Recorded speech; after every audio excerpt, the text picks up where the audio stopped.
আজ ২৬শে মে ২০২৫ সোমবার। আজকের সংবাদপত্রের প্রধান প্রধান খবর নিয়ে হাজির হয়েছি আমি আনোয়ার বাবু। প্রথমেই আজকের পত্রিকার প্রধান শিরোনাম হচ্ছে সরকারের পদক্ষেপের অপেক্ষায় দলগুলো।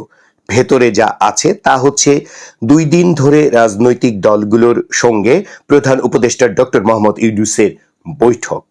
বিএনপির দাবি ডিসেম্বরের মধ্যেই নির্বাচন। জাতীয় নির্বাচন নিয়ে সুস্পষ্ট রোডম্যাপ চেয়েছে জামায়াতে ইসলামী সহ বাকি দলগুলো।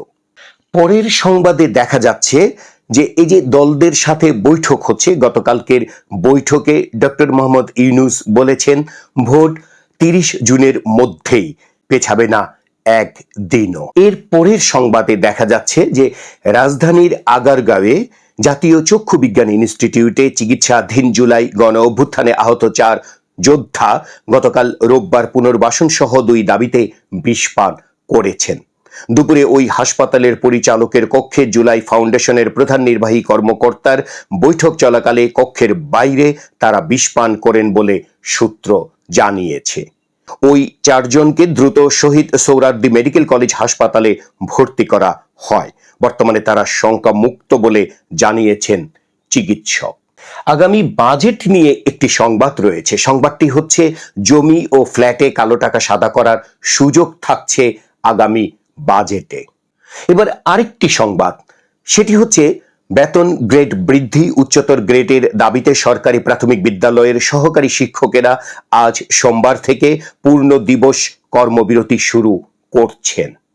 এবার একটি সংবাদ দেখছি, যে সংবাদে বলা আছে 84 বছর বয়সে এসে অন্তর্বর্তী সরকারের প্রধান উপদেষ্টার মান অভিমান ও ছেলে মানুষই মানায় না বলে মন্তব্য করেছেন বিএনপির ভাইস চেয়ারম্যান শামসুজ্জামান দুদু। ব্রাহ্মণবাড়িয়ার কসবায় ভারতীয় সীমান্তরক্ষী বাহিনী অর্থাৎ বিএসএফ এর গুলিতে 2 বাংলাদেশি যুবক আহত হয়েছেন। গত শনিবার দিবাগত রাতে উপজেলার খাদলা সীমান্তের শ্যামনগর এলাকায় ভারত অংশে এ ঘটনা ঘটে। আরেকটি সংবাদে দেখা যাচ্ছে আদালতে স্বামী স্ত্রীর ঝগড়া, আগুন দিয়ে আত্মহত্যার চেষ্টা স্ত্রীর। ঘটনাটি ঘটেছে ঝালকাঠির আদালতে। প্রতিদিনের বাংলাদেশে দেখা যাচ্ছে যে সংবাদটি, আওয়ামী লীগের কার্যক্রম নিষিদ্ধ করার পরই যুদ্ধ পরিস্থিতি। রাজনৈতিক দলের নেতাদের সঙ্গে বৈঠকে প্রধান উপদেষ্টা এমনই বলেছেন। বিলুপ্ত হচ্ছে না এনবিআর, আন্দোলন স্থগিত। ডিসেম্বরের মধ্যেই নির্বাচন চান তারেক রহমান। অন্যরকম একটি খবর, ছোটবেলায় সেরিব্রাল পালসিতে আক্রান্ত হন লি চুয়াংকি। এতে তার দৃষ্টিশক্তি, কথা বলা ও শেখা এবং পেশি নড়াচড়ার সমস্যা সহ নানা অসুবিধা দেখা যায়। কঠিন এই রোগের সঙ্গে 16 বছর পর্যন্ত লড়াই চলে তার। এরপর প্রাথমিক বিদ্যালয়ে ভর্তি হয়ে পড়াশোনা শুরু করেন। 25 বছর বয়সে ভর্তি হন মেডিকেল কলেজে। শারীরিক অক্ষমতা তাকে দমিয়ে রাখতে পারেনি। কঠিন অধ্যবসায় দিয়ে জয় করেন তিনি তার স্বপ্ন। দীর্ঘ লড়াই সংগ্রাম শেষে চিকিৎসক হন। তার বয়স এখন 37 বছর। চীনের ইউনান প্রদেশে নিজেই একটি ছোট্ট ক্লিনিক চালু করেছেন।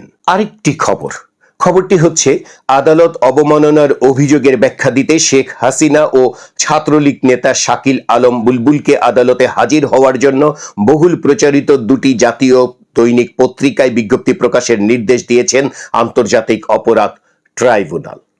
দৈনিক ইত্তেফাকে যা রয়েছে তা হচ্ছে সরকারি কর্মচারী অধ্যাদেশ 2025 বাতিলের দাবি।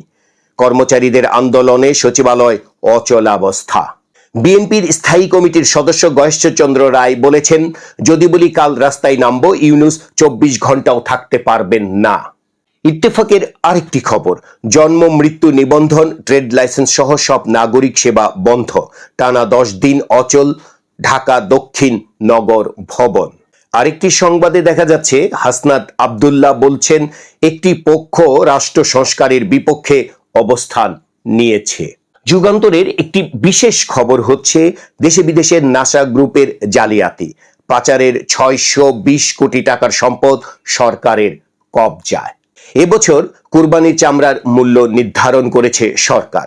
গরু 65 টাকা, আর খাসি 27 টাকা প্রতি বর্গ ফুট। যুগান্তরের শেষ পৃষ্ঠার একটি খবর, যৌথ সংবাদ সম্মেলনে ব্যবসায়ী নেতারা, শিল্প উদ্যোক্তাদের মেরে ফেলার ষড়যন্ত্র হচ্ছে। সংবাদের ভেতরে যা আছে, গ্যাস বিদ্যুৎ স্বল্পতায় শিল্প কারখানার উৎপাদন ব্যাহত, সরকারের শিল্প বিরোধী নীতিতে বন্ধের পথে অনেক কারখানা। সমকাল তাদের প্রধান শিরোনাম করেছে, রাজনীতিতে কমেছে উত্তেজনা, কাটেনি অনিশ্চয়তা। এটি নির্বাচন এবং পদত্যাগ আলোচনা নিয়ে একটি ওদের বিশেষ খবর। সমকালে আরেকটি বিশেষ খবর দেখা যাচ্ছে যে এনআরবিসির 232 কোটি টাকা 9-6 জালিয়াতির তথ্য লুকিয়ে আরেক ব্যাংকে চাকরি করছেন senior executive vice president Mohammad Delwar Hossain. সমকালের একটি খবরে দেখা যাচ্ছে ডিপোতে পোতা ছিল বাস মালিকের লাশ। খবরের ভেতরে রয়েছে, পরিবহন ব্যবসায়ী আনারুল হোসেন শিকদারের হত্যার পর লাশ পুঁতে রাখা হয় তুরাগের বাস ডিপোতে। আইন শৃঙ্খলা রক্ষাকারী বাহিনীর ভাষ্য, বাসের চালক ও নিরাপত্তা কর্মীর হাতে ব্যবসায়ী আনারুল নির্মমভাবে খুন হয়েছেন। গত 27 জানুয়ারি নিখোঁজের পরদিন ঢাকার তুরাগ থানায় জিডি করেন পরিবারের সদস্যরা। এরপর তদন্তে নামে পুলিশ। দীর্ঘ 4 মাস তদন্তের পর সন্দেহভাজন 3 জনকে গ্রেপ্তার করে তুরাগ থানা পুলিশ। জিজ্ঞাসাবাদে হত্যার কথা স্বীকার করে তারা। পরে তাদের দেখানো স্থান থেকে গতকাল রোববার আনারুলের লাশ উদ্ধার করে পুলিশ। সমকালের একটি সড়ক দুর্ঘটনার খবর, ঢাকার রাস্তা কেড়ে নিল তরুণ 2 প্রকৌশলীকে। খবরের ভেতরে যা দেখা যাচ্ছে তা হচ্ছে, রাজধানীর উত্তরার এক হাসপাতালে বাবাকে রেখে মেরিন ইঞ্জিনিয়ার আসিফ মাহমুদ স্বপন যাচ্ছিলেন নাখালপাড়ার খালার বাসায়। পথে নেমেই নিলেন রাইড শেয়ারিং মোটরসাইকেল। চালক আশফাকুল রহমান আসিফ, তিনি তড়িৎ প্রকৌশলী। বনানীর কাকলি এলাকায় পৌঁছলে একটি রেডিমিক্স ট্রাক পেছন থেকে ধাক্কা দেয় মোটরসাইকেলটিকে। যাত্রীবাহী 2 যাত্রী পড়ে যান। ট্রাকটি তাদের চাপা দিয়ে চলে যায়। ঘটনাস্থলেই প্রাণ হারান তরুণ 2 প্রকৌশলী। তাদের বয়স ছিল যথাক্রমে 21 ও 24 বছর। এই ছিল আজকের সংবাদপত্রের প্রধান খবর। আমাদের ভিডিওটি যদি আপনার ভালো লাগে তাহলে অবশ্যই একটি কমেন্ট করবেন, আপনি লাইক দিবেন এবং এটি অন্যদের দেখার জন্য বেশি বেশি করে শেয়ার করবেন।